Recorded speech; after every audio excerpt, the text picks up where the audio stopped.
मेरी उम्र 19 साल थी। मैंने अभी-अभी जवानी की दहलीज पर कदम रखा था। अपनी उम्र के इस पड़ाव पर मुझे एक दिन अपने मामा-मामी के यहाँ रहने जाना पड़ा।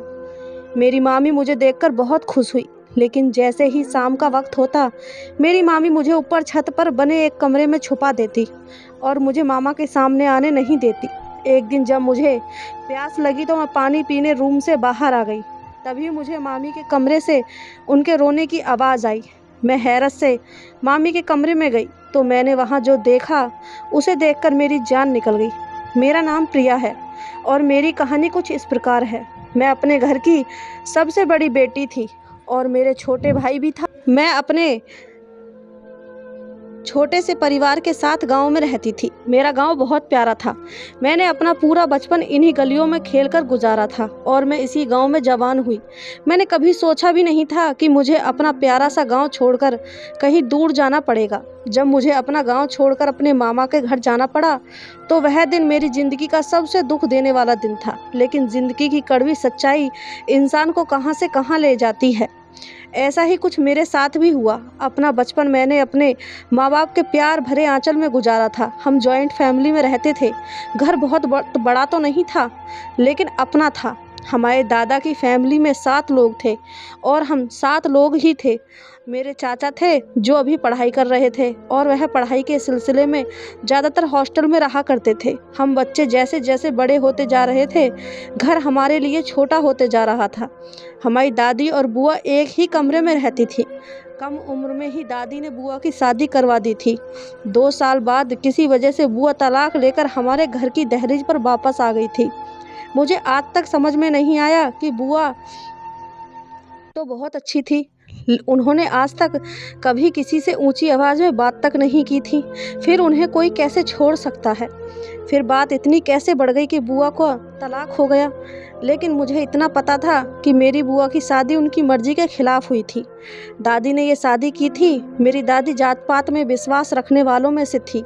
मेरी दादी को अपनी बिरादरी बहुत अजीज थी और इसी बिरादरी का मान रखने के लिए मेरी बुआ को दादी ने एक अनचाहे बंधन में बांध दिया था। हमारी ज़िंदगी ऐसी बहुत सी कड़वी सच्चाइयों से भरी पड़ी थी। मेरी माँ और ताई की कभी भी आपस में नहीं बनती थी, क्योंकि बात ये थी कि मेरी माँ और ताई आपस में कज़न थी और उन दोनों की आपस में कभी नहीं बनी थी। पर भाग्य ने ऐसा खेल रचा कि उन दोनों की शादी एक ही परिवार में हुई और न चाहते हुए भी उन्हें देवरानी जेठानी बनकर एक ही घर में साथ रहना पड़ा। दादी ने हमें बताया कि जिस दिन तुम्हारी माँ दुल्हन बनकर इस घर में आई थी, उसी दिन से तुम्हारी माँ और ताई के बीच में 36 का आंकड़ा बना हुआ है। आज तक खत्म नहीं हुआ। मैंने अपने बचपन से ही अपने माँ और ताई को आपस में जलन और बराबरी करते हुए देखा था। मैं नहीं जानती थी कि वह दोनों ऐसा क्यों करती हैं, मगर जो भी था, हम बच्चों के बीच में इस लड़ाई झगड़े का असर दूर दूर तक नहीं दिख रहे थे। हमारी माँ जितनी भी झगड़ालू और जिद्दी थी, हम सब बच्चे आपस में उतना ही प्यार मोहब्बत से रहते थे। मेरी ताई की बेटी सोनम मुश्किल से मुझसे 3 वर्ष बड़ी होगी। उसके भी 2 भाई थे, एक सबसे बड़ा और एक छोटा। बड़ा भाई राज कॉलेज में पढ़ता था और पढ़ाई के बहुत होशियार था और मेरा और सोनम का पढ़ाई में बिल्कुल भी मन नहीं लगता था। हम दोनों ही बहुत निकम्मी थीं। हम दोनों की ही माएँ हमें निकम्मेपन पर, पढ़ाई से जी चुराने पर हम दोनों को बातें सुनाया करती थीं। हमारा घर तो लोगों के हिसाब से बहुत छोटा था, लेकिन हमारे घर के पिछले भाग में एक बहुत प्यारा बगीचा था। ये बगीचा हमारी दादी की मेहनत और लगन का ही नतीजा था। मैं और मेरी ताई की बेटी सोनम, हम दोनों ही आम के पेड़ से तोड़कर कच्चे आम खाते थे। जब बाद में दादी को इस बात का पता चलता तो वह हमें अपनी लाठी से मारती, क्योंकि दादी अपने बगीचे में किसी को भी नहीं रहने देती थी। ये अलग बात है कि मैं और सोनम अपनी दिन का एक बड़ा हिस्सा उस बगीचे में गुजारते थे। मैं 10वीं क्लास में थी। इस वक्त हमारे बोर्ड के पेपर चलने वाले थे, इसलिए राज हम दोनों को ही अपने पास बैठाकर ज़बरदस्ती पढ़ाता था। राज पढ़ाई में बहुत तेज़ था और घरेलू सियासत से दूर रहता था। जब उसने सोनम के साथ मुझे भी पढ़ाने की बात की तो पहले तो माँ और ताई के बीच इस बात को लेकर बहुत बड़ा झगड़ा हुआ। पर जब दादी ने अपनी गर्जन आवाज़ में कहा कि प्रिया और सोनम को दोनों को ही राज पढ़ाएगा, तो माँ और ताई बिल्कुल चुप हो गई, क्योंकि घर में दादी का बहुत रोब था और माँ और ताई दोनों दादी से बहुत डरा करती थीं। यही वजह है कि माँ और ताई दोनों अभी तक दिल पर पत्थर रखकर एक ही साथ एक ही घर में रहती थीं, क्योंकि मेरे पापा कभी भी अपनी बीवियों की बात नहीं मानते थे। वह हमेशा दादी की बात मानते थे। यही वजह थी कि मेरी माँ और ताई हमेशा एक दूसरे पर गुस्सा निकालती थी। बस समय निकलता गया और जैसे तैसे करके मैंने और सोनम ने 12वीं की परीक्षा पास कर ली और इसी बीच हम दोनों ने कॉलेज में दाखिला लिया। कॉलेज में दाखिला लेने के कुछ ही समय बाद मुझे कॉलेज में एक लड़के से प्यार हो गया। उस लड़के का नाम अमित था। उन दिनों मेरे दिल में एक अलग तरीके से धड़कना शुरू किया और मैं पूरी तरह उस लड़के की तरफ आकर्षित हो गई। मैं हर समय उस लड़के के सपना देखा करती थी, लेकिन वो लड़का मुझे सिर्फ अपनी एक अच्छी दोस्त मानता था। उन्हीं दिनों एक अजीब किस्सा हुआ।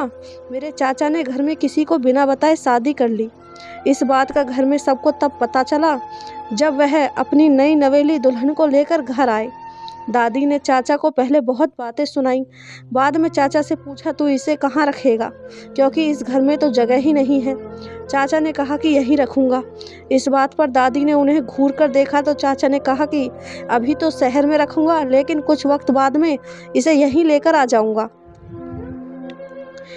एक दिन रुककर चाचा चाची को लेकर शहर चले गए, लेकिन परेशानी यही थी कि जब चाचा चाची को लेकर बाद में हमेशा के लिए रहने आएंगे तो वह कहाँ रहेंगे, क्योंकि घर में उनके रहने के लिए जगह नहीं थी। इस बात का हल मेरी माँ ने कुछ इस तरीके से निकाला कि पेपर ख़त्म होने के बाद जब मेरी छुट्टियाँ पड़ेंगी तो वह मुझे कुछ दिनों के लिए मामा के घर रहने के लिए भेज देंगी और फिर बाद की बात में देखेंगे। पेपर जब करीब आ गए तो राज ने मुझे और सोनम को पढ़ाना शुरू कर दिया। जैसे तैसे पढ़ाई करके मैंने और सोनम ने अपने पेपर दिए। पेपर ख़त्म हुए थे कि चाचा वापस आ गए। अब मुझे अपने मामा के घर जाना पड़ा। मामा के घर जाने से पहले कॉलेज से अमित से मिलने के लिए गई, लेकिन मैंने देखा कि उस लड़के के दिल में मेरे लिए कोई जगह नहीं थी। पर पता नहीं क्यों मेरे लिए उससे और दूर रहना बर्दाश्त से बाहर था। पर मुझे एहसास हुआ कि मेरा प्यार एक तरफा ही है और तभी मैंने मामा के घर जाने का इरादा पक्का कर लिया। एक तरफ मेरे दिल में बहुत उदासी थी और दूसरी तरफ इस बात की खुशी भी थी, क्योंकि मैं पहली बार मामा के घर जा रही थी। मेरे पापा और मेरा छोटा भाई मुझे मेरे मामा के घर छोड़ने के लिए स्टेशन पर गए। मेरे मामा और मामी मुझे लेने के लिए आए थे। उस दिन दूसरी बार मैंने अपने मामा को देखा था। उससे पहले एक बार बस मैंने उन्हें अपनी बुआ की शादी में देखा था। तब भी मामा और मामी एक रात रुककर वापस चले गए थे, क्योंकि मामा जब भी हमसे मिलने हमारे घर आते थे तो अकेले ही आते थे, मामी को अपने साथ लेकर नहीं आते थे। मुझे अपने मामा बहुत ज़्यादा पसंद हैं, क्योंकि वो बहुत अच्छे इंसान थे। उनकी आदत बहुत ही अच्छी थी। वो किसी को भी बहुत ही आसानी से अपनी तरफ आकर्षित कर सकते थे। मामा मुझे और पापा को अपने साथ घर लेकर गए। दोपहर का खाना हम सबने साथ मिलकर खाया। मम्मी मुझे बहुत प्यार और अच्छे तरीके से मिली, मुझसे बहुत अच्छे से बात करती थी। मेरी मामी मेरी माँ और ताई के बिल्कुल उल्टी ही थी। बहुत ही मेहरबान और अच्छी औरत थी। कभी कभी तो उनमें मुझे अपनी बुआ की छाया दिखाई देती थी। मेरा बहुत ख्याल रखती थी और मुझे किसी चीज़ की कमी नहीं होने देती थी। मैं बहुत लापरवाह थी, लेकिन इसके बावजूद मेरी मामी मेरी माँ की तरह मुझे कभी नहीं डराती, बल्कि प्यार से मुझे समझा देती थी। सोनम मुझे रोज़ ही फ़ोन करती थी, क्योंकि वो मुझे बहुत याद करती थी। खैर याद तो मुझे भी उनकी बहुत आती थी, लेकिन मैं जानती थी कि मैं उसे माँ और ताई के जंग के मैदान में अकेले छोड़कर आई हूँ। इसी वजह से वह मुझसे कॉल पर बहुत गुस्सा होती थी, गालियाँ सुनाती थी और मैं उसे समझाकर तसल्ली देती थी कि मैं जल्दी वापस घर आ जाऊँगी, तुम चिंता ना करो। मैं अपने मामा के यहाँ बस कुछ ही दिनों के लिए तो आई हूँ। मेरी किस्मत ने मेरे लिए कुछ और ही सोच रखा था। मैं घर से वापस आते समय अपना दिल किसी के कदमों में छोड़कर आई थी, ये जाने बिना कि जिसके लिए मैं अपना दिल छोड़कर आई हूँ वो मेरे लिए कुछ जज्बात रखता भी है या नहीं। मैं बस अनजान राहों पर मुसाफिर बन गई थी। उसके बारे में सोचकर दिल में हल्की सी गुदगुदी होती थी। मेरी मामी की कोई औलाद नहीं थी, वह तन्हाई में अपना वक्त गुजार रही थी, इसलिए मेरे घर आने से मामी बहुत खुश हुई थी। ये बात सही है, दूसरे इंसान से दिल बहल जाता है। मामा बस अपने कामों में व्यस्त रहते थे। वह शायद ये भूल गए थे कि उनकी पत्नी समय से पहले ही बूढ़ी हो रही थी। कभी कभी अपनों की परवाह हमें समय से पहले ही थका देती है। कभी कभी मुझे अपनी मामी पर बहुत तरस आता था। मामी इस घर की चार दीवारी में कैद होकर रह गई थी। मेरे मामा मामी से शादी करके इतनी दूर लेकर आ गए थे कि उनका उनसे रिश्तेदारों से मिलना जुलना भी न हो पाता था। बस यही वजह थी कि मेरे आने से मेरी मामी बहुत ज़्यादा खुश थी। मेरे मामा के घर के बराबर में ही एक औरत रहती थी जो लड़कियों को सिलाई कढ़ाई सिखाने का काम करती थी। मैं मामी से कहकर उस औरत के यहाँ सिलाई कढ़ाई सीखने जाना शुरू कर दिया था। मगर मुझे सिलाई सीखने के दौरान भी हर वक्त घर का ही ख्याल रहता था कि मेरी गैर मौजूदगी में सोनम घर में अकेली और तनाव में हो गई। मेरी दोस्ती वहाँ पर सिलाई सिखाने वाली एक लड़की से हो गई जिसका नाम सोनिया था। सोनिया और मैं कुछ ही समय में बहुत अच्छे दोस्त बन गए थे। सोनिया बहुत ही चुलबुली और जिंदा दिल लड़की थी। उसे देखकर ऐसा नहीं लगता था कि कभी कोई दुख भी उसके पास होकर गुजरा हो। वो हमेशा मुस्कुराने वाली लड़की थी। वहाँ पर मेरा समय बहुत सुकून से गुजरता था। वहाँ मैं सुबह की गई शाम को वापस घर आया करती थी। इसी बीच मेरी मामी से बहुत सारी बातें होती थी। दिन तो बिल्कुल ठीक से गुजर जाता था, लेकिन जैसे ही शाम का समय होने लगता तो एक बहुत ही अजीब बात होती थी। और बात ये थी कि मामी जी मुझे जल्दी से खाना खिलाकर मामा के आने से पहले ही ऊपर वाले एक रूम में छुपा देती थी। जो रवैया मामी मेरे साथ रोज करती थी, इसकी मुझे कोई वजह समझ में नहीं आ रही थी और जिसकी चाहत की वजह से मैं मामी से पूछे बिना रह नहीं सकती थी। एक बार रात के समय प्यास से मजबूर होकर मैं ऊपर वाले रूम से निकलकर नीचे किचन की तरफ जा रही थी तो मुझे किसी की सिसकियों की आवाज़ आई। मैंने दरवाज़ा बजाना चाहा कि आवाज़ किधर से आ रही है। तभी मुझे अंदाज़ा हुआ कि आवाज़ तो मामी के कमरे से आ रही है। मैं जैसे ही मामी के कमरे के पास गई तो दरवाज़ा थोड़ा सा खुला हुआ था।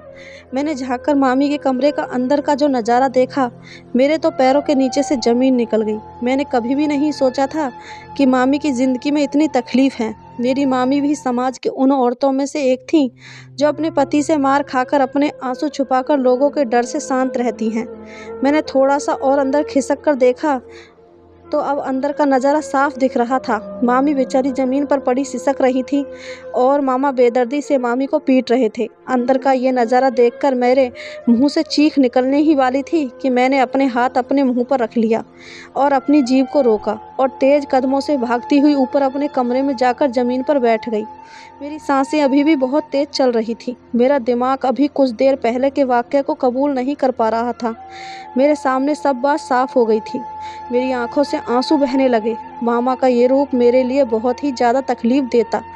बाहर से बहुत ही नरम दिल दिखने वाले मामा का असल रूप ये होगा, मैंने कभी सपने में भी नहीं सोचा था। मैं पूरी रात ज़मीन से लगे आंसू बहाती रही। मामा मामी की शादी को 12 साल का समय गुजर चुका था।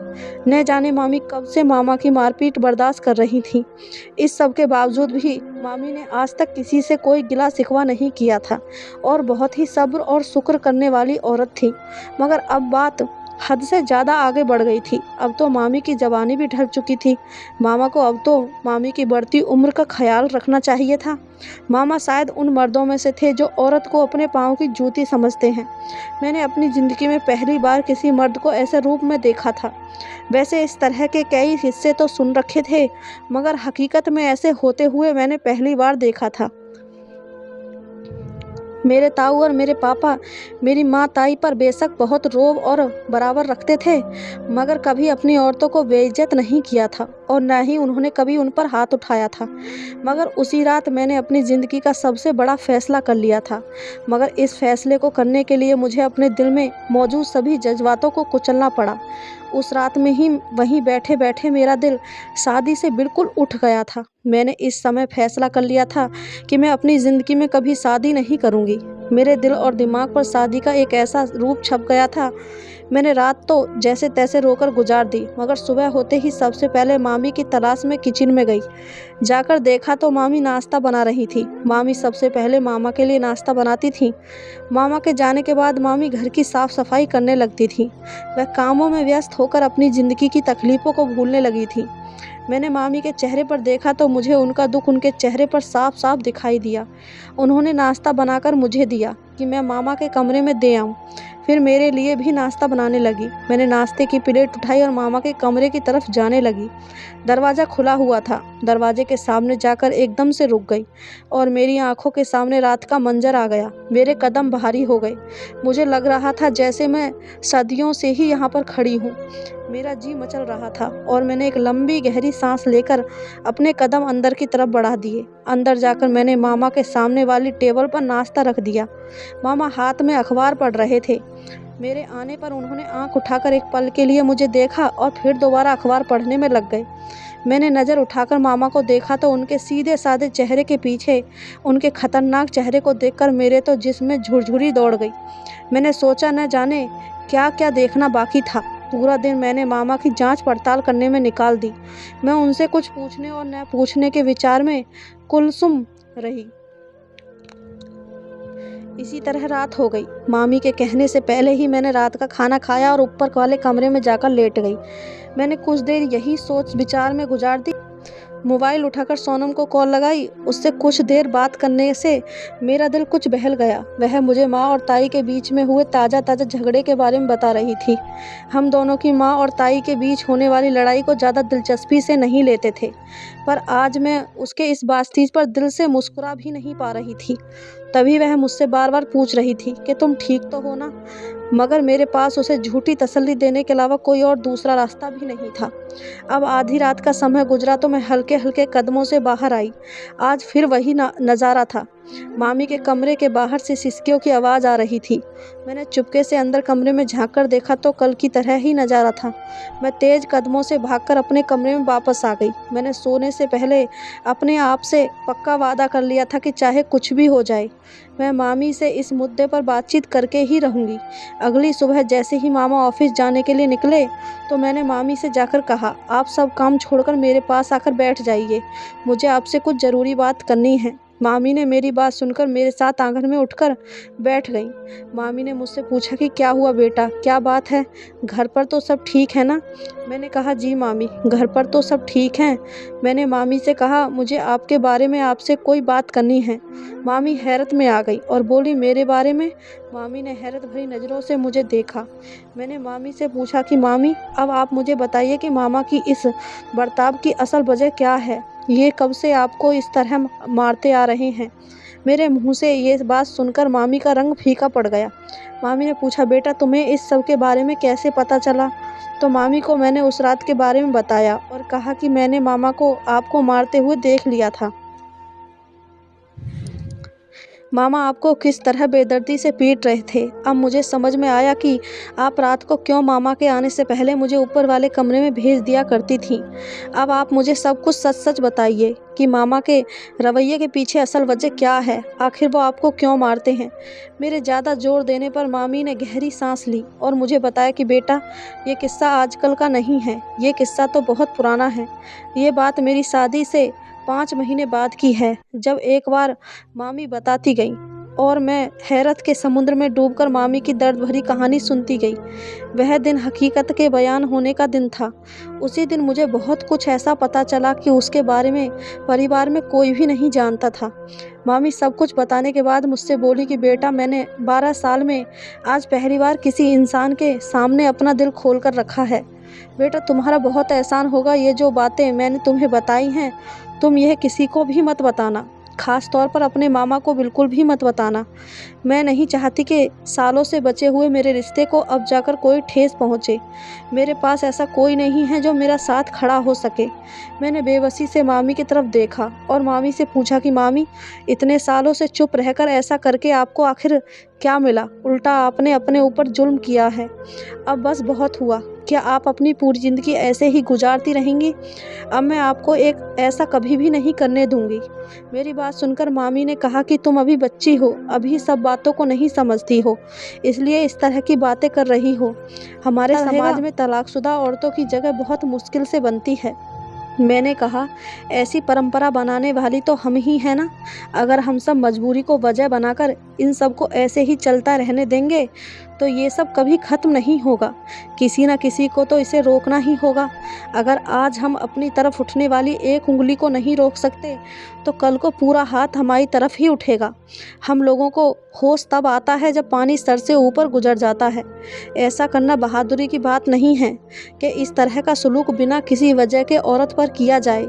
मेरी नज़र में तो ये एक मुश्किल की पहचान है। आपकी तो ऐसी कोई मजबूरी भी नहीं है और आप सिर्फ यही सोच रही हैं कि समाज क्या कहेगा।